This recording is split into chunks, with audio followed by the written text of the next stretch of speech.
পৃথিবী থেকে চাঁদের দূরত্ব 3,84,400 কিমি।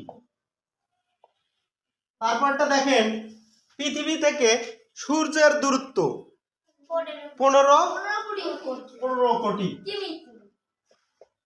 15 কোটি কিমি। তারপরটা দেখেন, চাঁদ থেকে পৃথিবীতে আলো আসতে সময় লাগে 1.26 সেকেন্ড। ঠিক আছে, এখন পরেরটার মধ্যে দেখেন, সূর্য থেকে পৃথিবীতে আলো আসতে সময় লাগে 8 দশমিক কত সেকেন্ড?